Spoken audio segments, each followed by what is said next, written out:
반갑습니다. HR리스트 김P입니다. 제가 앞서 올린 동영상에서 3월은 승진자 교육 시즌이라고 말씀드렸습니다. 승진자 교육일 때 어떤 내용을 교육시켜야 되느냐, 꼭 들어갈 내용이 있다면 한 세 가지 정도는 있습니다. 첫 번째는 경영 현황에 대한 이해, 그 다음에 조직 문화에 대한 공감대 형성 교육, 그리고 리더십 역량에 대한 교육, 그리고 어, 교육 대상자의 어떤 그 교양 차원에서 꼭 필요한 인문학이라든지 아니면은 교양성 이와 같은 관련되는 교육 과목을 특강 형식으로 좀 넣습니다. 물론 이제 끝에 시효 특강이 좀 포함되긴 합니다만은 승진자 교육의 특징 그러면은 경영 현황에 대한 공유, 조직 문화에 관련된 이슈 공유, 그 다음에 리더십 역량 관련되는 교육 이것이 메인 핵심이 됩니다.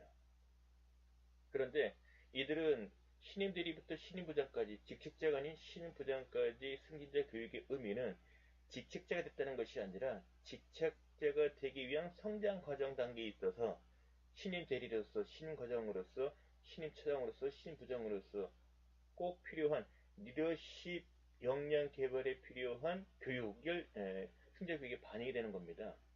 따라서 이것을 직책자 대상화한 리더십 교육과는 달리 리더가 장차 미래의 리더가 되기 위해서 미리 습득해야 되는 리더십 역량에 관련된 교육이 되겠습니다.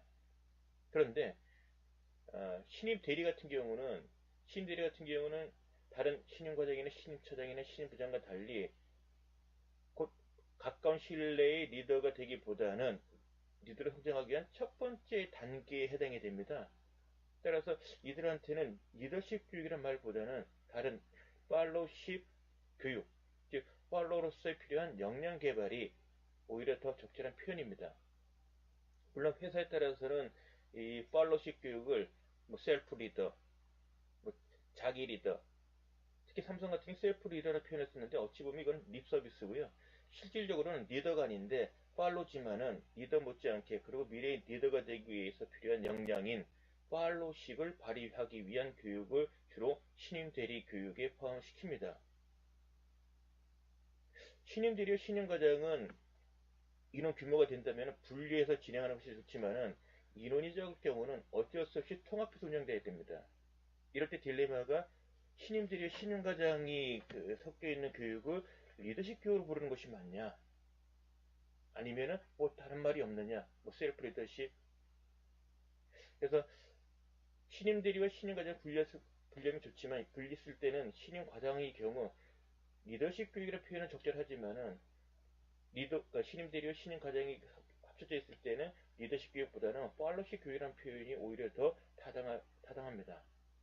따라서 만약 귀사에서 여러분이 속한 조직에서 승진자 교육을 하는데 신임 대리와 신임 과장의 인원수가 적어서 통합을 한다면은 팔로우십 교육이라는 말이 오히려 더 타당하다고 생각됩니다. 그렇다면은 팔로우십 교육은 리더십 교육과 달리 어떤 차이점이 있는지, 팔로우십 교육이라는 의미는 무엇인지 여러분과 잠시 살펴보고자 합니다. 자료를 보면서 말씀드리겠습니다.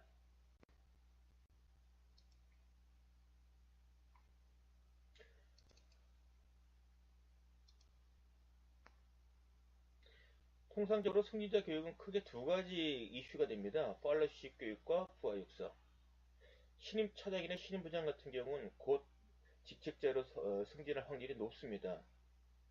따라서 어느 조직이든 간에 직책자가 됐을 때 꼭 요구되어지는 리더가 해야 되는 역할 세 가지가 있습니다. 목표 설정, 평가, 바로 부하육성입니다. 따라서 승진자 교육 대상이 되는 신임 대리부터 신임 과장, 신임 차장, 신임 부장까지 교육의 큰 내용을 본다면, 콘텐츠를 본다면 아마도 팔로우십과 부하육성이 되겠습니다. 오늘은 여러분에게 팔로우십에 대해서 승진자 교육에 팔로우십이 포함된다면 어떤 내용이 반영되는지를 살펴보도록 하겠습니다.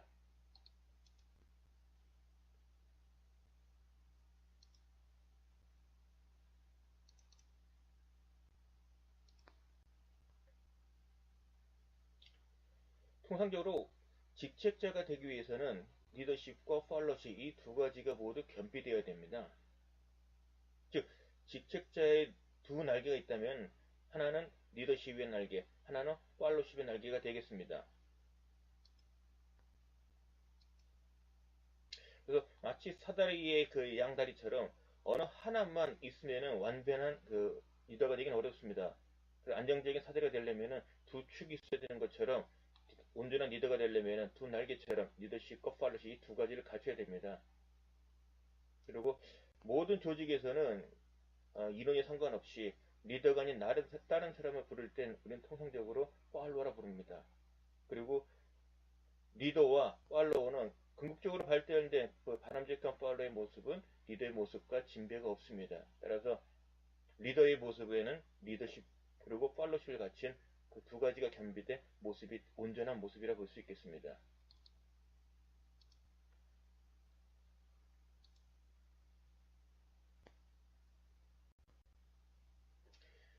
팔로십에 대해서 우리가 이야기 나눌 때 꼭 그 알아야 되는 내용이 있습니다. 팔로십이란 말을 주창한 사람은 로버트 E. 켈리 교수입니다.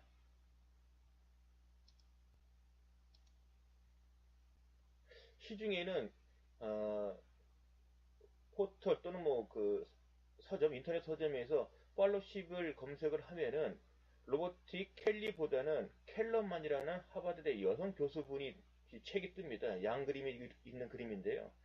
근데 팔로십에 대한 주창자는 그 켈러만이 아니라 바로 로버트 켈리가 되고요. 어, 상당히 오래됐지만은 1988년도에 팔로십에 대한 그 책이 나왔고 큰 방향을 일으켰고요. 그 뒤에 하버드 비즈니스 리뷰에 지속적으로 팔로십 관련되는 그 글들이 발표됐었고요. 99년도에는 스톱 팔로우라는 그 팔로우의 여러 가지 유형 중에 바람직한 그 유형으로서 스톱 팔로우라는 개념이 있습니다. 이것을 특별히 강조한 책이 출간됐었고요. 한국에서는 1998년도에 최초 팔로십에 대한 책이 번역되어 출간되었습니다. 이 당시 출간됨에 따라서 한국 사회에서는 예스맨을 거부하는 예스맨보다는 더 그 팔로십이 강조되는 그런 인재상이 강조되는 시기를 맞이하기도 했습니다. 2001년도에는 이 책 그 스타 바람직한 팔로 유형인 스타 팔로에 대한 책이 발표됐었고요. 그리고 지금까지는 이 관련된 책들은 많이 발표되지 않았습니다만은 2012년도에 삼성경제연구소의 연구원이 스타 팔로우를 만드는 비결이라는 그 보고서를 통해서 그 팔로우십의 최초 그 이야기 로버트 E. 켈리 교수가 주장하는 내용을 요약 정리해서 발표한 적이 있습니다. 현재 시중에서 구할 수 있는 자료라면 2001년대 출간된 이 책과 그 다음에 2012년대 그 발표된 그 보고자료, 연구자료 이 두 가지가 실질적으로 구할 수는 있고요. 만약에 이 1998년도에 출간된 이 책을 구했을 때면은 행운이라고 말할 수 있겠습니다. 아무튼 팔로십은 로버트 켈리라는 교수가 주장한 바고요. 연구 결과를 집대성한 자료입니다. 그 내용이 무엇인지 살펴보겠습니다.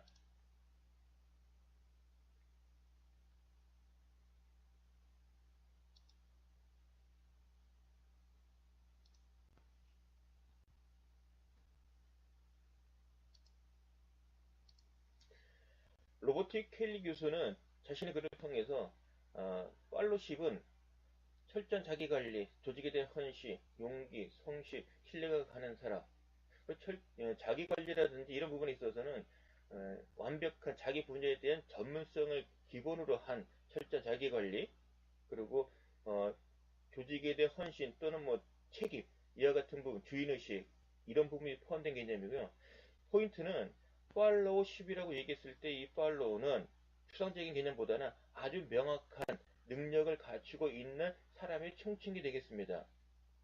그리고 의미적으로는 조직의 목표와 과제, 그리고 문제 방법에 대해서 조직의 입장 일방적인 수용보다는 자신의 어떤 독자적인 관점에서 약간 비판적인 사고 관점에서 판단을 내려서 궁극적으로는 개인이 아닌 조직의 성공에 관여하는 것을 의미합니다. 이와 같은 것을 해내는 사람을 우리는 팔로우 부르는 거고요. 바람직한 팔로우의 모습이기도 합니다.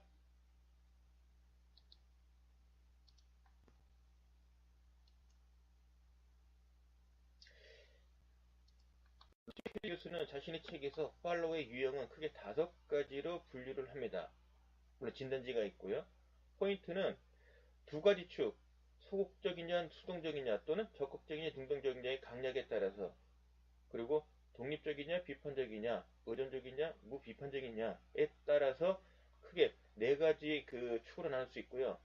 그 다음에 그 XY 축의 한 가운데에 해당하는 그 유형 하나에서 모두 다섯 가지 유형을 제시합니다. 가장 바람직한 팔로우의 모습은 모범형, 스타형입니다. 이 스타형 팔로우의 모습은 직책자인 리더가 섞여 있을 때 행동 사고들이 거의 직책자 리더와 다를 바 없는, 거의 변별이 안 되는 그 정도의 수준입니다. 즉 모범형 모범형 또는 뭐 스타형 팔로우에 해당이 된다면 거의 리더나 진배가 없습니다. 따라서 조직 입장에서 본다면 직책자와 다를 바 없는 유형의 팔로우가 있다면 그보다 더 좋은 건 없겠죠. 그래서 저는 개인적으로 무한도전의 팀 멤버들을 김태호 PD가 이제 그 리더 입장이라면 구성원의 팔로 해당이 되는 유재석을 비롯한 나머지 멤버들, 유재석을 포함한 나머지 멤버들을 이와 같은 다섯 가지 유형에서 분류를 해보면 어떨까 생각이 듭니다. 그러면 한결더 이 팔로의 유형을 이해하는데 큰 도움이 될 것 같습니다.